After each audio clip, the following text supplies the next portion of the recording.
We put out a video clip. We have a reporter on the ground, Elad Eliyahu.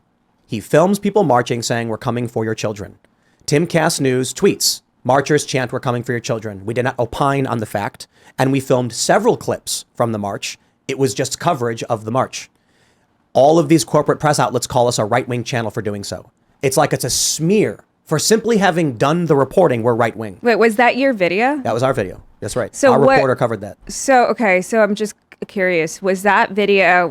How many people were actually like chanting that? That looked like. If you look at it, could be 7 or 8. But we didn't. Elad didn't tweet out, "How dare these people say that?" He said, "Marchers chant, we're coming for your children." And it's part of a long thread of a bunch of things they had been saying.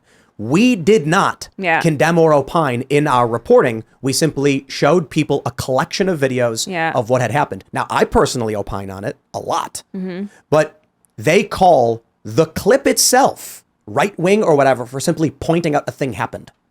And then they lie like insanely about it. But this is the point.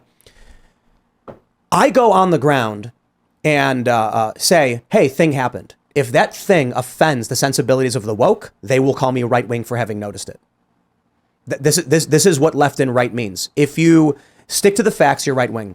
This was actually but people pick, but also you pick certain things to cover, and they pick certain things to cover, and those, by choosing one thing over another thing, that also that is a type of narrative too. But you can't accuse someone of having political values for choosing to cover a story. Yeah. Well, you can if you choose to cover one story, not another story. Well, if how you choose I to mean, cover how this they thing and not put another thing, and how they treated Tim. That makes literally no sense. Why does it not make sense? So Anderson Cooper is pro-war for covering war. That makes no sense. No, but if you only cover one side of a story and you don't cover another side of What's the the story, side of the story in filming a Pride March?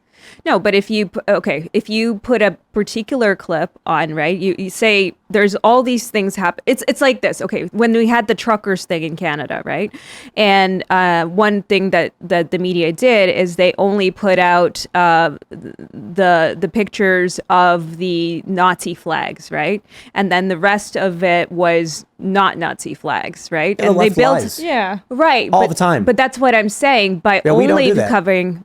But that's what I'm saying. You build a narrative by only. But so putting Elon's one thing thread, as opposed for example, if you want to go back to the thread, it showed the entirety of Pride. It showed a lot of different angles of Pride. And but we're called right-wing for him covering it in general. If he covered it in general, that's not. Those smears, that's wokeness. What they did to Tim and Elad just for covering something, for showing truth, for showing reality, and then smearing him as right-wing, smearing him as a Nazi. That's wokeness. That's not, to me, that's not comparable to people not buying Bud Light anymore at all. I do think it's absolutely fascinating that the left has taken on the identity of supporting child sex changes and children being welcomed to sex shows.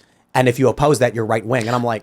But I do want to say that one thing that's happening is like, so one thing is like everyone gets called libtard or whatever, but the truth is like people do still have a multitude of points of views on the left. So it's like what happens is like the people that get amplified are the like more extreme voices.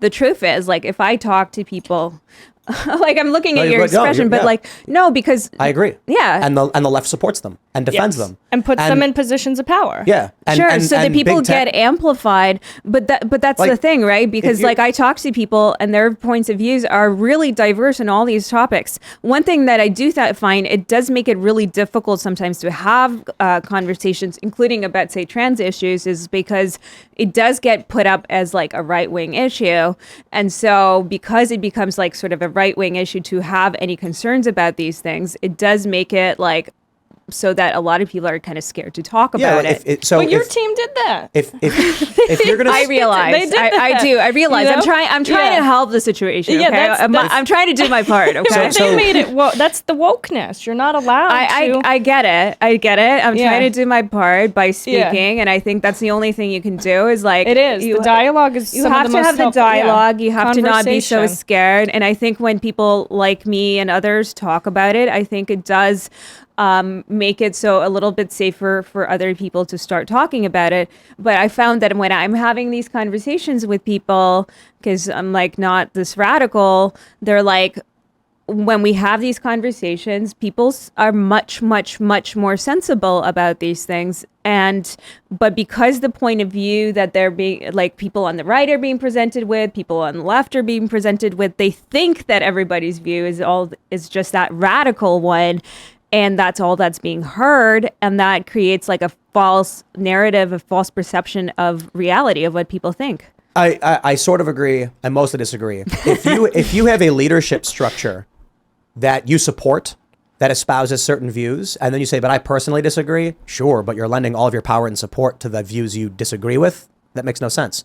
On the right, you have everyone fighting with each other and arguing all the time. Yes. You know, I can have somebody on this show, and I will state my opinions on like progressive taxation, or, you know, argue with libertarians on whether taxation is theft, argue with pro-lifers on, you know, the restrictions on abortion and things like that. Those disagreements happen all the time. On the left, they're either like, I'm too scared to speak, so I'll just let the craziest person have the microphone. Yeah, then you're supporting it. Unless, like... No, I agree. I think that's a huge problem on the left. I think the left needs to have more disagreements. I think they do need to have way more voices represented. I mean, I think there is a huge political issue as well, where you have like really two sides and two candidates every election. In the US, in Canada, it's the same thing essentially. Well, in Canada, you really only have one party, pretty much, because the other parties don't have any real power. So it's very like that creates like power structure wise, you really don't have really choices, and so if you don't really agree enough with like one side or the other, like it feels like you have no voice in the political sphere. But like only if you're pandering to leftists. Yes. Because like, what you just said a couple minutes ago, you said, you know, you don't feel safe talking about certain things with leftists. And there are a couple items like that on the right, but for the most part, there's a lot more dialogue and conversation and diversity of opinion on the right, whereas the left, you just can't say certain things. There's no-go zones. Yeah, it's it didn't ideological used to be, and I'll say in it many didn't ways, used to be wokeism. quite as bad as that until maybe, I think it's like maybe 5 years now that it's been like that. I didn't used to feel that way. But that's the embodiment of wokeism, at least to me. I think that's the whole... That is a problem, and it needs to be changed. Yeah. Like, and people need to, and the only way to really change that is through more conversations, more people being like, look, I'm going to take a risk, and I'm going to have these conversations that are dangerous. And what I have noticed is like I have chosen to speak, like, and I've chosen to speak to people of different ideologies. I've chosen to speak to my own groups and speak on sort of dangerous topics, and it's like, honestly, it was scary at first, and then you feel more and more comfortable over time. But it also, other people feel like after you do that, after a while, it feels less so. But also other people then feel more comfortable to be honest around you. Yeah. And now I feel like I'll do it in all sorts of spaces, and actually it's like it's way more fine than people think. It's a cult. Wokeness is a cult. The left has been dominated by a cult. They have original sin. I'm really fascinated by this. Privilege is original sin. It's and Peter Boghossian talks about this. It's a non-theistic religion. It follows so much of, you know, back in the day when you have this like atheist movement, the complaints many of them had was specifically about the cult-like adherence to certain moral orthodoxies, which now is the left. It explains it. The fear of being an apostate is remarkable. So here's we're talking about this a little bit before the show. I think Timcast is a perfectly centrist show. Right. Perfectly centrist in the people we have on, in the opinions of the principal individuals of it. Conservatives would disagree and agree at the same time. They'd probably say, well, you're fairly liberal, Tim, but I see what you're saying. The left would say, absolutely not. You're a right winger, period. End of story. Because to the left, there is no center. You're either on the left or you're a right winger.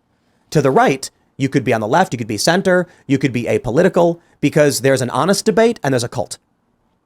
Yeah, and I said that I felt like you were kind of a little bit more right leaning as opposed to that's center. Because you're either on the left or you're on the right. But to people on the right, you know, it's like I'll sit down with. But I don't view things like that. So I don't know. I don't think because I'm like categorizing you as like, oh my God, you have to be on this and that. I could see somebody being on the center. So I don't think I'm being that like just unfair.